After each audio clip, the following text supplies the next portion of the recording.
Recording. Hello. Hello, Estelle. How are you? Oh, you are muted. I'm okay, thanks. I'm just taking a. Oh, you were taking a call. Oh, I thought you were saying hello, hello.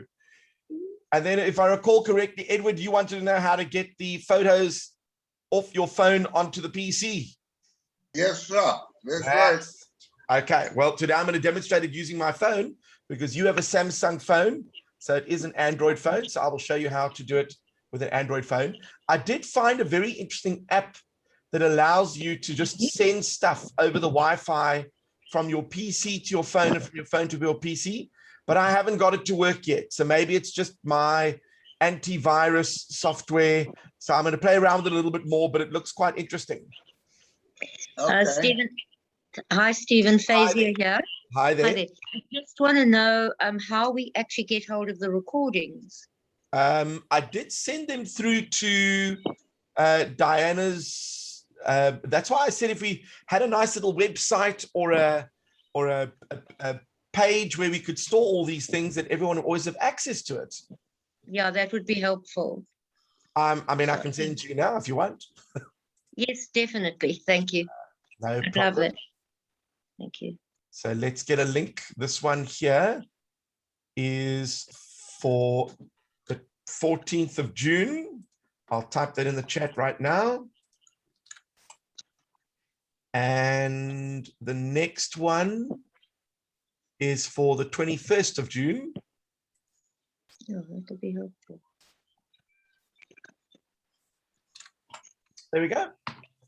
Thank you. Great Taken stuff. care of.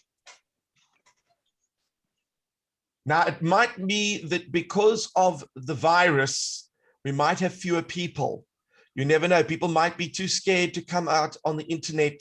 You never know what goes around.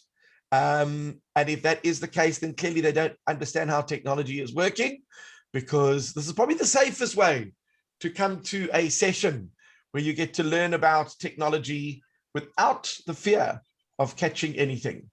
Well, we're going to get started, and I'm going to start off because Ed asked us last week if there was a way that we could get the photos off his phone and onto his PC. So what I'm going to do, Ed, is I'm going to share my screen. Let's see if that works. Here we go. I'm now sharing the screen of my cell phone. I've taken the USB charger cable from the little charging block. I unplugged the cable and I've put the USB port into the computer, and I'm plugging in the other end into my phone as if I was going to charge it. Okay, so let's do that. Oh, yeah. So now I've plugged it in, and you will see what happens. My screen is going to ask me, do you want to charge only or transfer photos or files? I'm going to click on transfer files. And then when that happens, I'm going to stop sharing on my phone and show you what my computer did. Let's see if I can stop sharing. There we go. And if I go along to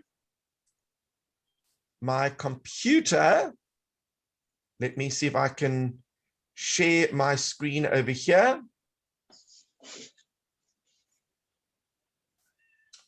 On my computer, you'll notice it says, Steve, so this is my phone. It's added the phone on as if it was an extra hard drive. You following so far? Yeah, okay. So now I double click on the phone, and these are all the different folders that you would find on your phone, but there's one in particular that I'm after, and that is the DCIM folder. That is where all your photos and your videos are stored when you take them on your device. Uh-huh. This is interesting, isn't it? So if I double click on it, now it's going to show me all the programs on my phone that allow me to take photos or videos. And which one do you think I'm going to be after? I'll give you a hint. It starts with cam and ends in ra. There we go. Camera. The camera. So if I click on that, I double click on that, these are all the photos and videos that are currently sitting on my phone. It takes a while because I've got a lot of photos. So let it just give it a chance to load up.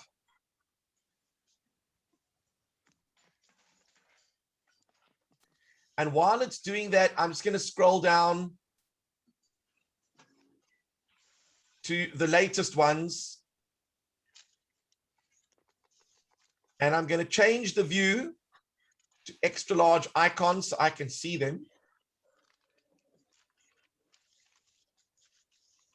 Those were videos.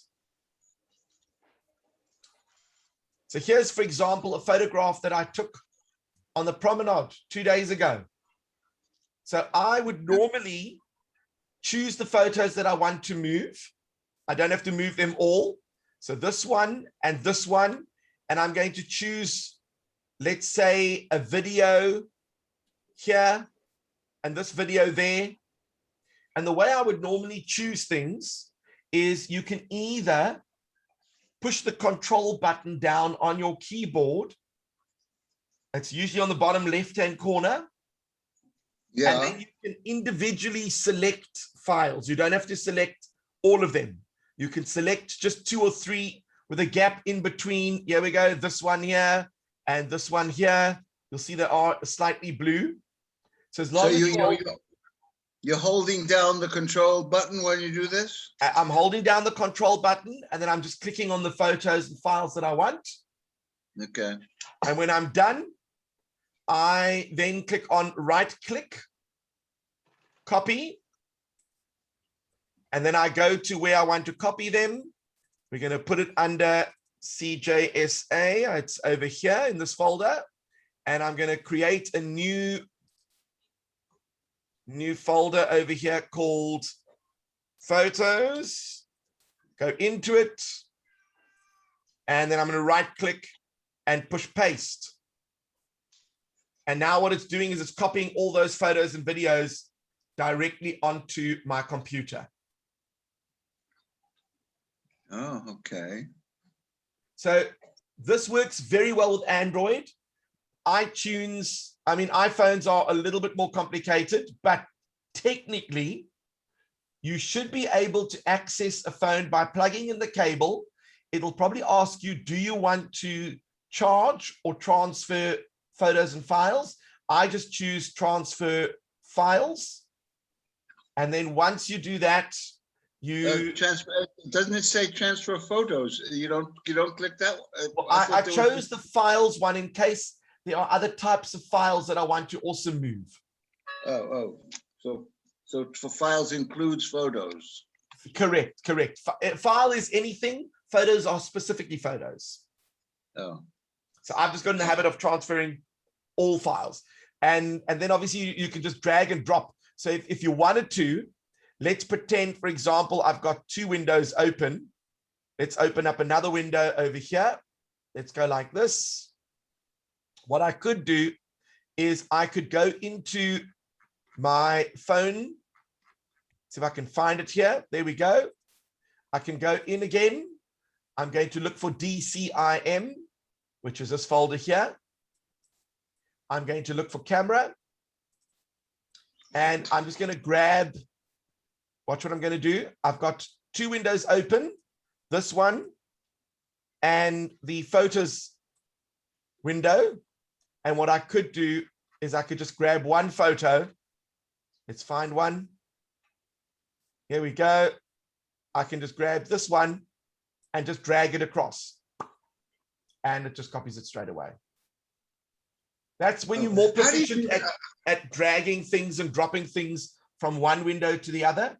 But I would say if you are comfortable with selecting, right-click copy, and then go into the folder that you want, right-click paste, that also works. Okay, how did you do that?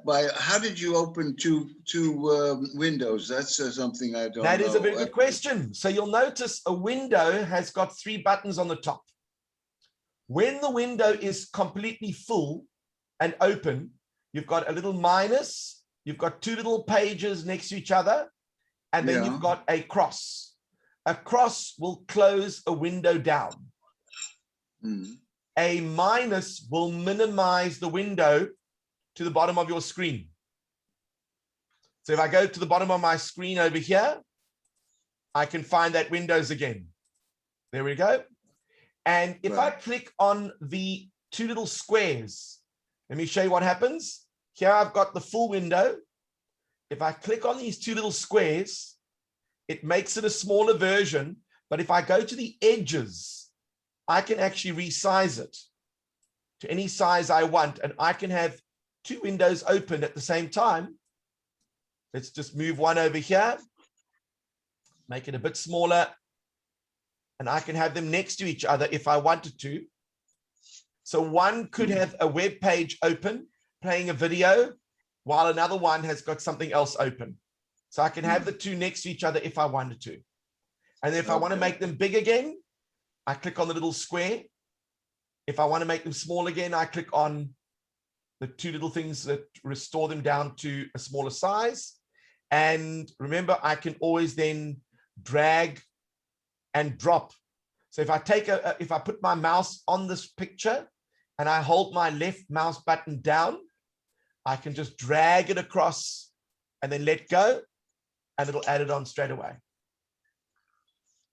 Could you also do that inside a file? In other words, you're working on a text so you have to open up that text and then take the photo and drop it into the file. Can you do that? The same way. Some programs allow you to do that. So let's test that out. Let's open up a Word document. Let's go to Word over here, File, New. I'm going to minimize that. I'm going to open up my photos over here.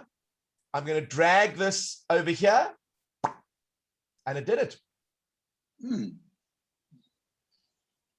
this wonderful? Yeah.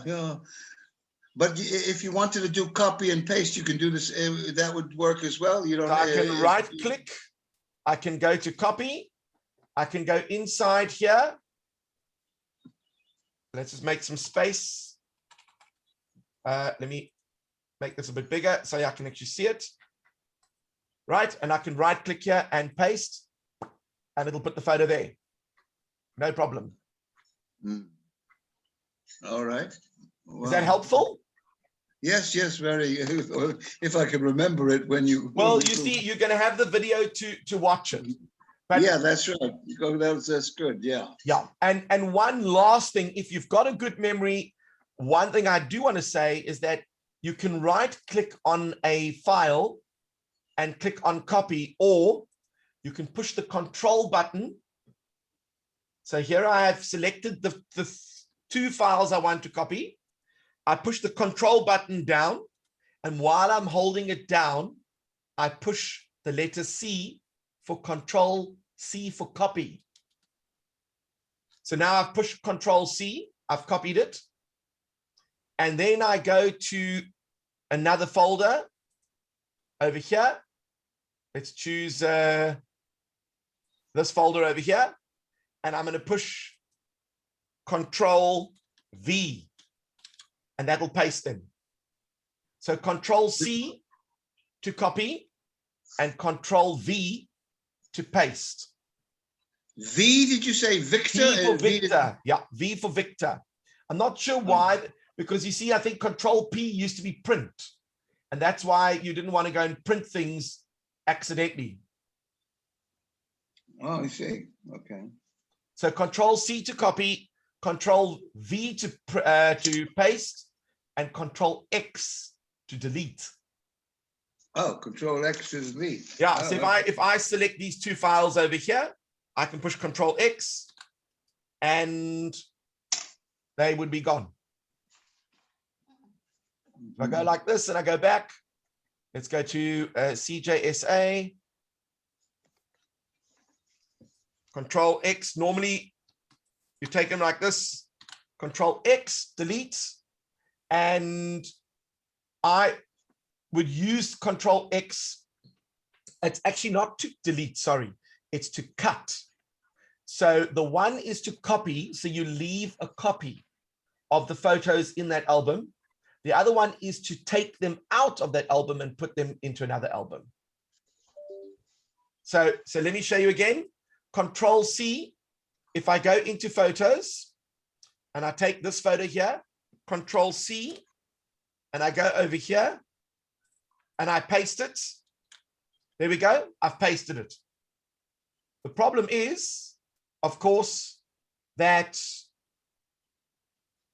it's still got a copy over here originally. There we go. The copy is still, the original one is still there. But if I go like this, let's rename it. Let's call it Ed. So we know that the file is there. If I go Control X, I've now cut it, and I'm going to go over here and click on paste. The Ed file is here, but if I go back into the photos file, Ed is not there anymore. So sometimes you want to move a file from one folder to the next. That's when you would cut it and then paste it. But if you want to copy, you leave a copy in the previous folder. So for example, if you were copying from your phone, you would copy as opposed to cutting them from your phone.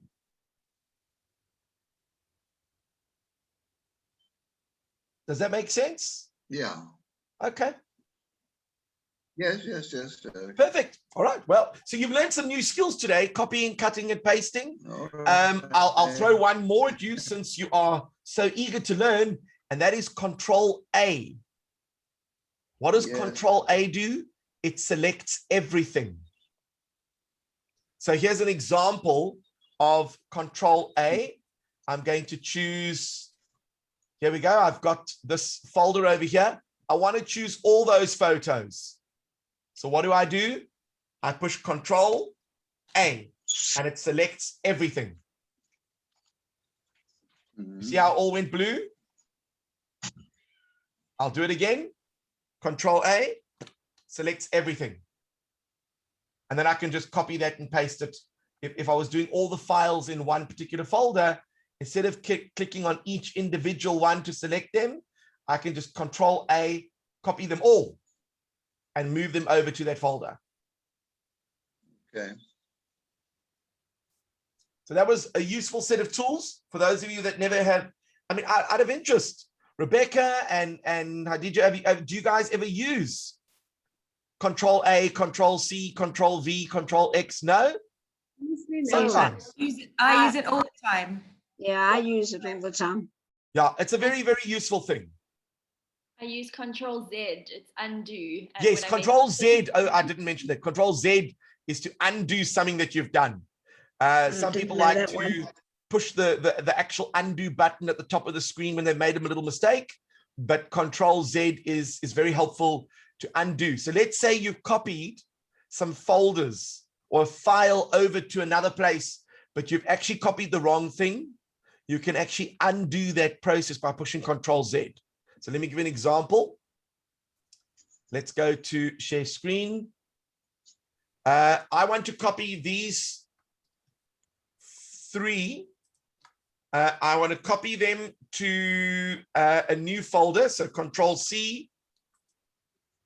And I'm going to go over here and I'm going to go Control V. And I'm thinking, oh no, man, I didn't want to do that. Control Z. And what did it do? It just undid what I just did. So Control Z is something that works in Word, obviously, if you're using a Word document, but it also works when you're working within Windows.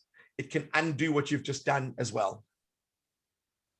You can There are a also, lot of- can't you also use the shift button with your mouse to select a group of files? You can. Shift at the top, shift. So the thing is with Shift, this is where it gets a little bit complicated, So if I was going to select just the first 10, I would start on the first one, push the shift button, and then click over here. And it will select all of those up to the point where I clicked. Sometimes people just go like this. They put the mouse cursor next to it on the left, and they go and drag it. And they can select in that way as well. But some people prefer to say, I want this folder, this folder, this folder, and this folder. That's when you would use control. When you hold down the control button and you click on specific folders. But if you want to select a range of folders, you start at the first one, you hold down the shift button, and you click on the last button that you want to select, and then it'll select all of the folders within that range. If that makes sense. And you're going to have to practice. So Edwin, you're going to have to create a folder, throw some photos in, take some out, delete them, add them in, mess around with it, and you'll start to see that once you've done it a few times, it actually becomes intuitive and easy to do. And you'll find that you start doing this a lot. Especially since you are working with a lot of photos. You're going to start to find that, and files, it's so much easier to move files and do things like that. All right. Any other questions? Just on that one, is there a way to do that without using that cable, or is it too complicated to? So the one thing I was going to show you, I'll show you on my phone. It might work on yours. It might be because I've got a firewall or something that's stopping it. But on my phone, I downloaded a program called Snapdrop. So let me show you what it looks like on my phone. I must just share the screen from my phone. As I said, it's not working yet. Now I need to work out why. So here's my phone. I go to Snapdrop. I just downloaded the app. And what it does is it's going to search on my Wi-Fi network for any other program that is connected to Snapdrop. So now what do? I'm going to go to my screen. I'm going to share my screen. And I'm going to open up. There we go. This is my computer. I'm going to type in Snapdrop. Snapdrop. And as soon as I do that, it searches the Wi-Fi network to say, hey, look, there is a phone connected to your Wi-Fi network right now. And on my phone, it says that there is a computer connected. It says you are known as Moccasin Parrot. It made up this name for me. And your phone is called Blush Clam. And on my phone, what does it say? It says that you are known as Blush Clam on my phone. And then it says the Windows Chrome is Moccasin Parrot. So I know that that is my PC. It's not someone else's in the room. It's my one. And all you apparently do is you go into, this is what they say you do. You go into clicking over here. I'm clicking on the Android. I want to send this picture over here. Open it. And it's supposed to send it to my phone like this over the Wi-Fi. And vice versa. If I go to my phone and I go to start share, technically what I'm supposed to be able to do is while I'm in Snapdrop, I'm supposed to click on Moccasin Parrot. That was the computer. I'm supposed to choose something on the screen. Let's choose this photo over here. And it's supposed to send it to my PC. But right now, the two are not speaking to each other. And I'm not seeing it go through. So when I have cracked this mystery, apparently, if you've got an iPhone or an iPad or a computer or a laptop, it makes no difference. It works on all devices, allegedly. I haven't seen it working on mine yet, but there might be a reason for that. And I'm going to do some homework today to find out. And I thought this is what I was going to show you today, but sadly it's not behaving itself. But that would be quite a nice way of you just going to the Wi-Fi, click on your computer, select the photos that you want. I want this one, this one, this one, this one, and this one. And then just click on select. And it's supposed to just send it straight away to my computer. But it's not doing it yet. Okay. The way I used to do it in the past was I would send a photo by email to my computer from my phone, and then I would have the picture in my email, and then I could move it around into files that way. Correct. But, you could do that, but do you know how long that takes? Yeah, well, it does take longer than your method. And some people WhatsApp photos and things. And the problem is that when you start doing that, unfortunately, the quality of the photos start diminishing as well. So you want the original sized photos. Oh, so that's really? why I just plug the phone in, copy the folders, the photos over, and then it's done. Right. I did mention last time that you have got on your phone, you can download Google Photos. Did we talk about that last time? Yes. So I know we have touched on it before, but if I have a look at my phone, let me go into my phone quickly. So if I go into my phone, I've got an app called Google Photos, top left. You can download it. It's free of charge. Yes, I've got Google. You've got Google Photos? Yeah, and then what you do is if I then click on and once you've signed into Google, if I click on the right-hand side on the top corner, you'll see there's a little up arrow with my picture. If I click on that, what it's doing is it is taking all my photos that I currently have, and it's uploading them all onto Google Photos. So let's pretend it has completed the process. If I go into Google Photos, this was a video that I took while I was at the promenade. Someone was posing for pictures. And of course, you know what's going to happen next. The water comes in.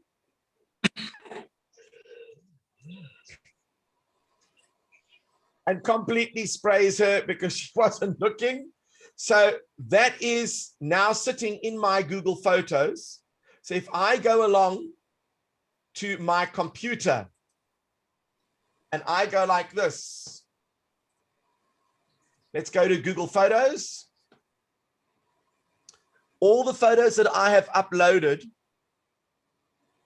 are now sitting here. They're already there. So what I can do is if I want this one, this is a video file. So I want this one, this one, this one, this one, this one, and this one. I can then download those. But what it normally does is it puts them into a zip file. So that's, I mean, these are not steps that are going to make it easier for you. They're going to certainly complicate the process, but it can be done via Google Photos if you wanted to. I don't seem to have that Google Photos on my No, you just download it from the App Store. You just go to the App Store and download it. Oh, the App Store. Yeah. Oh. One of the advantages of Google Photos, which I like, is that if I go along to Google Photos on my phone, here we go. Let's just go to Google Photos. When I'm in this top right-hand corner and I click on that thing, it says free up almost 6 gigs of photos because it's already backed them up. So now I'm clicking on ready to free it up. And all those photos that it uploaded to Google Photo are always going to be available on my phone, but it's now removing them from my actual phone.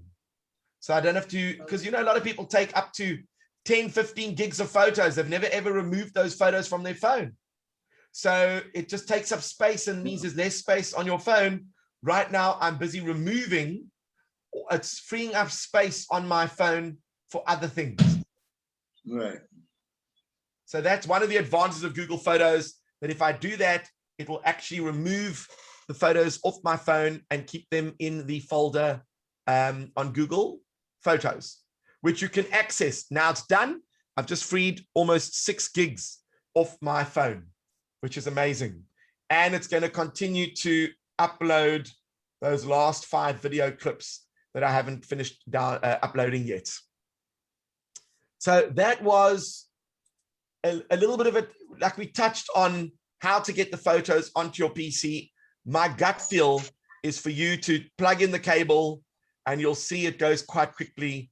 You'll be able to get the photos on in a couple of seconds and they'll be full quality, which is ideally what you're after as well. Steve? Yes. I take photos on my camera and I keep them in gallery.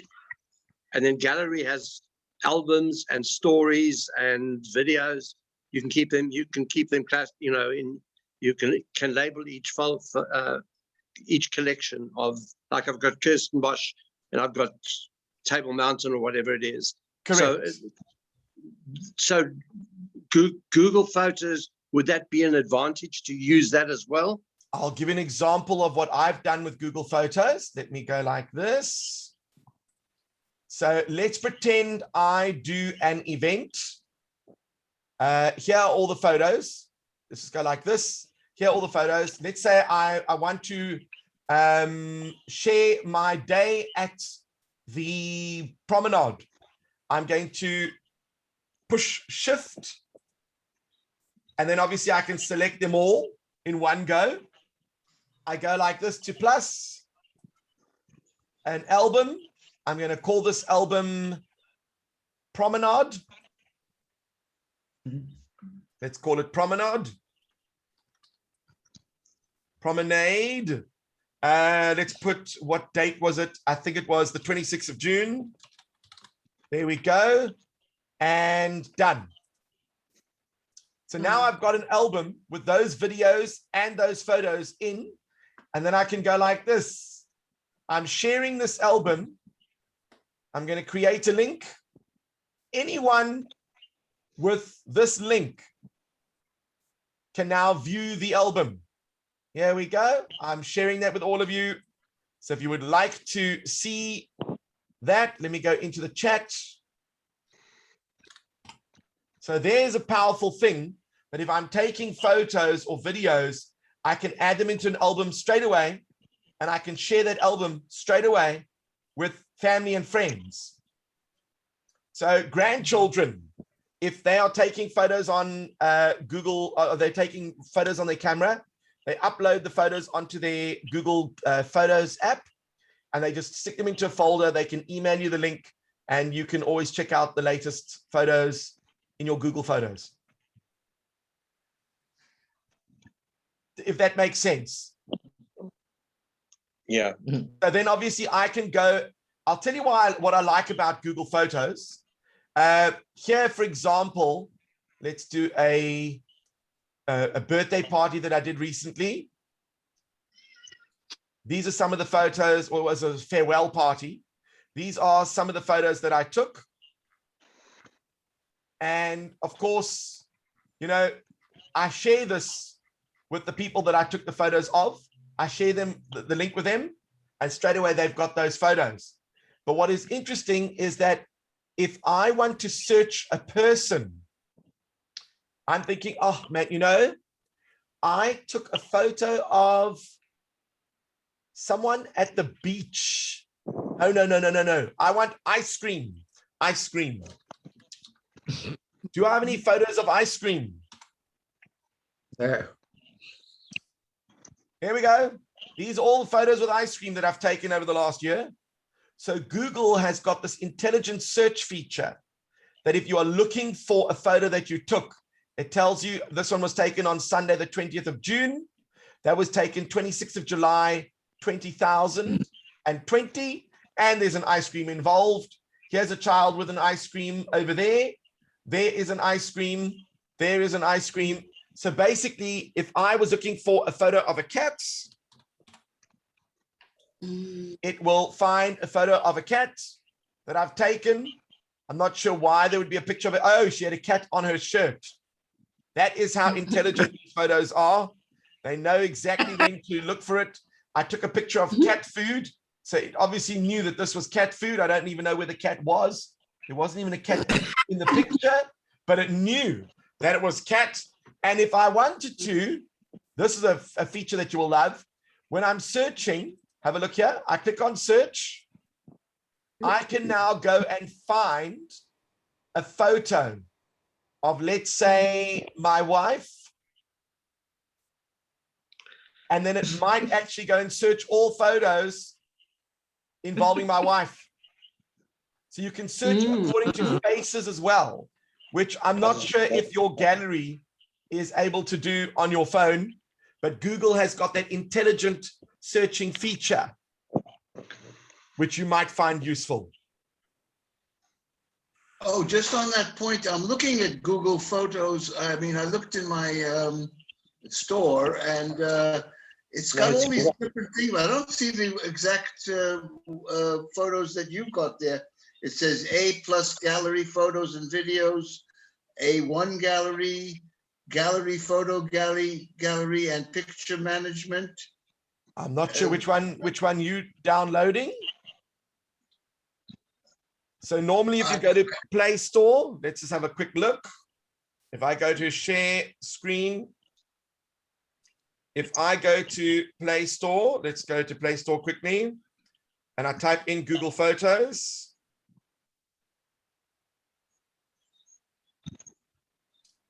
Here's Google Photos. It should have this little logo. Can you see that on the left, top left? I see it, but oh, well, let's see. Did you click install? What? Did you click on the install button? No, I haven't found that Google Photos yet. Oh, okay. I mean, Well, it should be in your Play Store under Google Photos. I'm looking in my Play Store and it's got all sorts of stuff about photos, but it doesn't have that one. It's got, as I say, it has A+ gallery plus photos and video. Did you just type photos or did you type Google Photos? I typed exactly what you typed, Google Photos, and I don't seem to see that thing that you've got there. Then what I suggest you do is on your phone, go along to, do you have photo like a gallery and album? No, that's not that either. No. Sorry. I'll find a way to see if I can share it with you. Let me go like this. I'll tell you what I'm going to do. Here we go. This will help you. I'm going to go to Google Photos app. See if it'll find it. Here we go. Copy the link address. I'm going to put this in the chat. You can then copy it, and you should be able to put that link. If you click, if that link is on your phone and you click on it, it should download it onto your phone. Just copy the thing I put in the chat for you, and then paste it and then email it to your phone. And then when you click on that link, it'll open it up in the Play Store. Are you saying do that now or what? Well, I mean, whenever you feel you want to do it. But I've just sent you the link now that you can actually put that into you can email that to yourself from your PC to your phone. And if you click on that link, then it should open up the Google Play Store and have the Google Store photo app for you. Okay. All right. Thank you. So we're going to move on to something a little bit different. Let's see what I've got for you today that I thought you might enjoy. Here we go. Oh, this is for those people out there that are into cooking. But the problem is, as you know, We don't always get to the shop in time. Sometimes they have these regulations that we can't move out. So I'll paste the link over here. It's called supercook.com. And what I like about this particular one is, let me go into a document and go like this. Supercook.com, you basically tell it what recipe, what ingredients you have, and it will suggest what you can make. So, you know those times where you've only got a couple of things and you're running out of ideas? So you know what I've got? I'm going to go like this. I've got under dairy, I've got some milk, I've got some cream, and I've got some, I don't know, frosting. Okay. What else have I got? Under vegetables, I've got an artichoke and I've got canned tomato. Under fruits, where's my fruits? Ah, here we go. I've got a banana. There we go. And that's pretty much it. And while I'm ticking off all these things, it is suggesting here you can make creamy ricotta cheese at home. Here's how to make quick cottage cheese, sour cream, just using banana milkshake, using marshmallow frosting, crock pot country style steak. I might have put on meats. Let's just see something under meats. Oh, I had beef steaks. Let me take that out. And it'll remove all the beef ones from there. So basically, you can get inspiration for a recipe to make something based on only the ingredients that you have.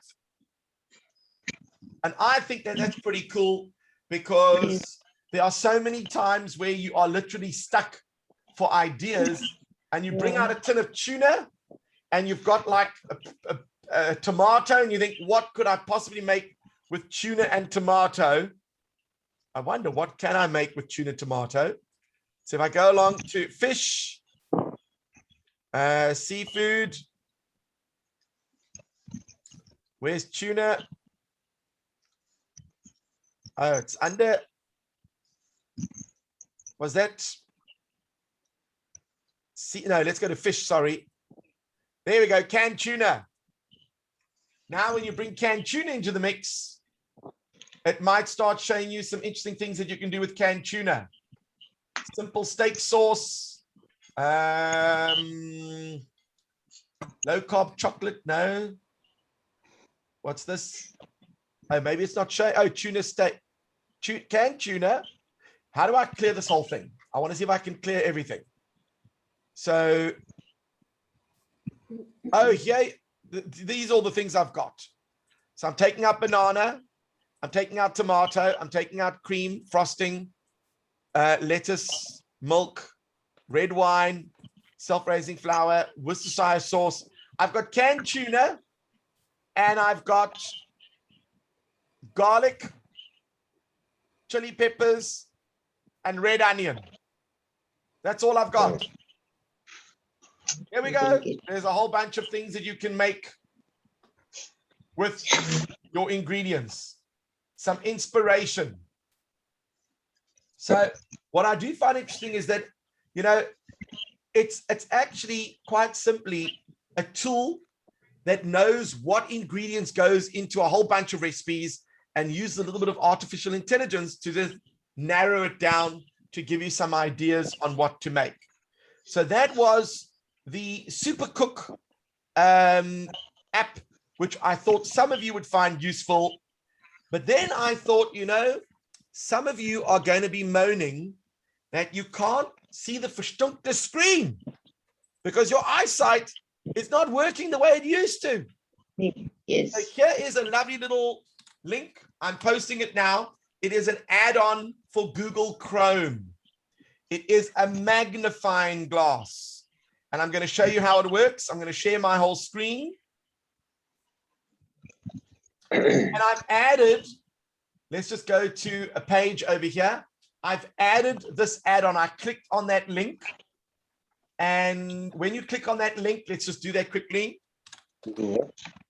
When you have the link over here, it says add to Chrome. So I'm going to add it to Chrome. And as you know, when you add the extension onto Chrome, it puts it into the little puzzle piece over here. So I click on that puzzle piece. I look for the magnifying glass and I'm going to pin it by making it blue. Now it is up here all the time. So if I click on that magnifying glass, look what I can do. If I move over the text, it makes it bigger, but I know what you're going to say. I need it bigger. I need a bigger circle. So then on the magnifying glass, if you right click, you can go to the options. I'm going to make it 325 pixels in diameter and in length. And zoom level, I'm going to go to 4. Haha. Now let's see what happens. Click on the magnifying glass. Is it working? Oh, we're still in the... Let's open to a new one. I've now clicked on it. Maybe I have to refresh. Let's go to another page. Options. These things. There we go. There we go. Look at the size of this one.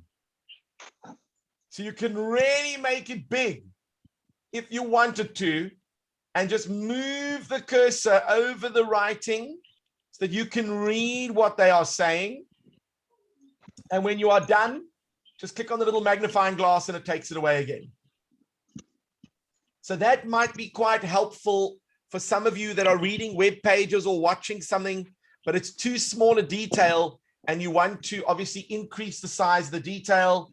So right click on options, and I'm just going to go to change that to, let's say, 200 in size, the zoom of 4. Yeah, I think that could work. And then I'm going to refresh the page. And if I click on the magnifying glass, hopefully it'll start working again. Now it misbehaves. Let's see if it's working. There we go. So I've made the circle a little bit smaller, but I've kept it at zoom 4. And that means I can now read some of the important features of the magnifying glass add-on are listed below, blah, blah, blah, blah, blah. And you might find that helpful with regards to reading or looking at some of the small writing that you find on your page. But I thought, why stop there? Some of you might say, well, you know what? It's great to have a magnifying glass, but it would be much nicer if I had someone to read to me. So another little beautiful add-on for Chrome. I will share the link with you now that you can add on. It is called Read Aloud. I'll share that in the link. You can then add that onto your Chrome if you want to. Read Aloud. And if I click on Read Aloud, I'm just going to go to my share screen. I clicked on Add to Chrome. It is already there. But obviously, if you want to remove it from Chrome, you just click on Remove from Chrome. But I've clicked on Add to Chrome, and you will see that under the puzzle piece, I actually made sure that the Read Aloud was blue on the pin, so it stays on top, because maybe this is something that you need to use frequently. So let's go to a page. This stuff over here, I would like to read that aloud. So I click on Read Aloud. Some of the important features of the magnifying glass It would- add-on are It would listed help if below. I This is actually, followed by an overview of this add-on. it would help if I shared with sound. So then you can actually hear what we're saying. Let's do that again. So all I do is I go along to a web page. I highlight the text that I want to hear. I click on the little megaphone icon for read aloud. Some of the important features of the magnifying glass add-on are listed below. This is followed by an overview of this add-on. This summary contains few words about the add-on, its function, and its features.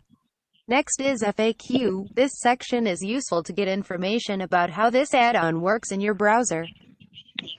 What you can do is you can increase the size of the font so that you can read it while it is reading it to you. And I believe that this allows you to make it a little bit bigger or a little bit smaller, depending on whether it's distracting you or not. But you've got the play button, you've got the stop button, and you can even fast forward to the next paragraph. If you couldn't find a specific answer, please. Following the FAQ is the bug report form. It is designed to collect user feedbacks and bugs about this app. So there you've got two, what I would call accessibility features. For people whose eyes are not so good, you can add the magnifying glass on and then just switch it on and off whenever you need it. And that way you can view things a little bit better on the page. And read aloud, where it actually reads the page to you. You just have to select the text that you want, click on the little megaphone, and it'll read it to you. And that way you can get to hear and see everything that you wanted to see using the magnifying glass, and hear using that wonderful tool called Read Aloud. There was one more thing that I wanted to show you.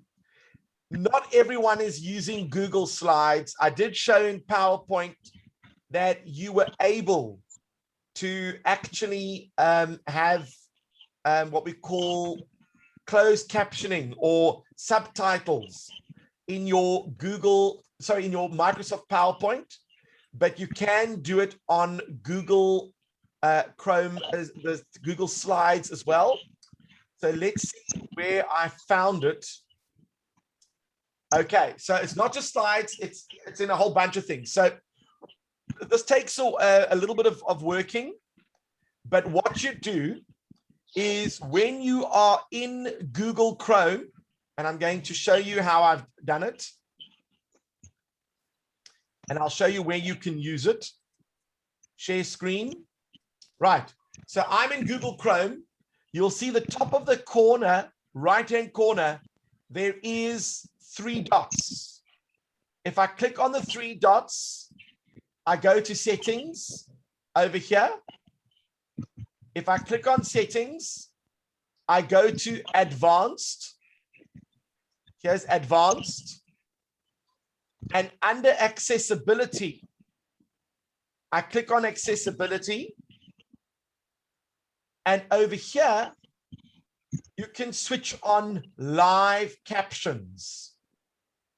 So if I click on live captions, it's going to do something. You'll see if it works. I'm going to go to a YouTube video. Let's go to a YouTube video. YouTube.com. And let's choose a video. Here we go. The weird to the wacky to the incredibly useful. You can find. You can't hear well, you can hear the volume. I'm keeping the volume down on purpose. Look what's happening.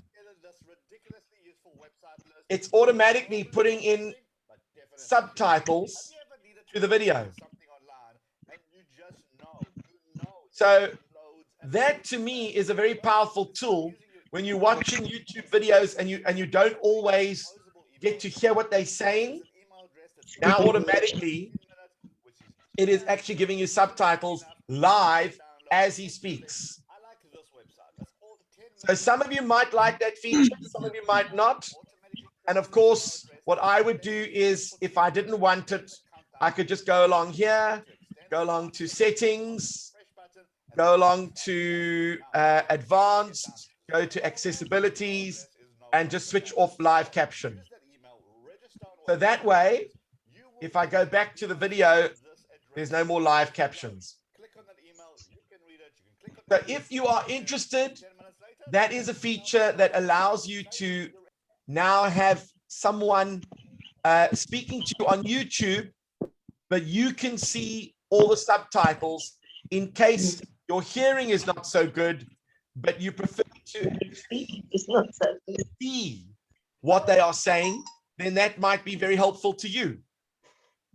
So 3 very helpful accessibility features. 1, it reads aloud.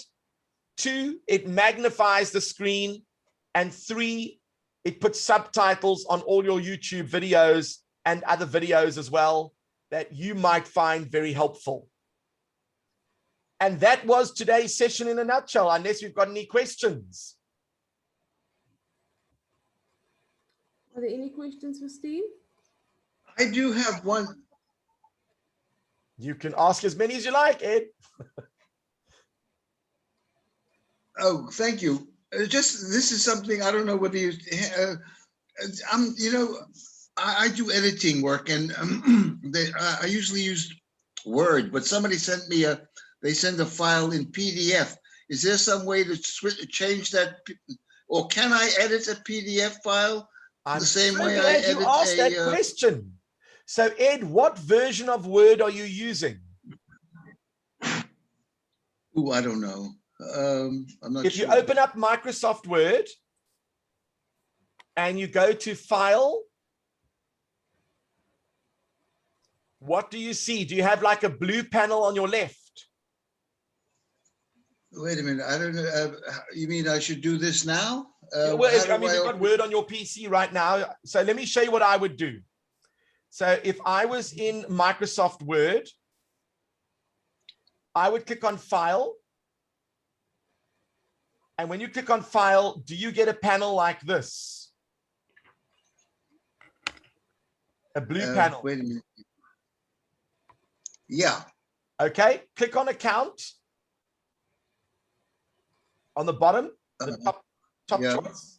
And what does it say over here on the right-hand side? Which version do you have? Oh, I see. Okay. Does it say Office 365? Does it say Office 2019, Office 2016? Well, I can't get my screen though. I've got your screen. How do I get the other screen? So you've actually got to open up Microsoft Word. You can escape from the Zoom. You can still be in Zoom while it's happening.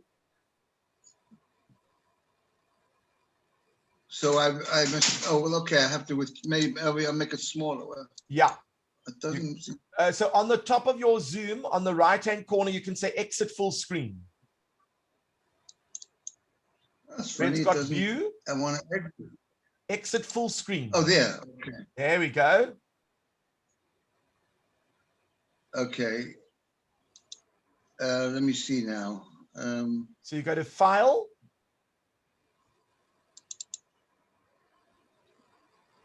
File, yeah. And then okay, there's File. And you go to Account. Oh, it doesn't have accounts. It doesn't have that. It so doesn't have accounts. You might have an older version of Word. It might still work though. So let me give you an example. I'm going to open up a PDF. Let's just find a PDF somewhere over here. Let's see if I can find a PDF. Events. Do I have a PDF? Oh, I've got a PDF. Okay, so I've got a PDF over here. and I would like to edit this.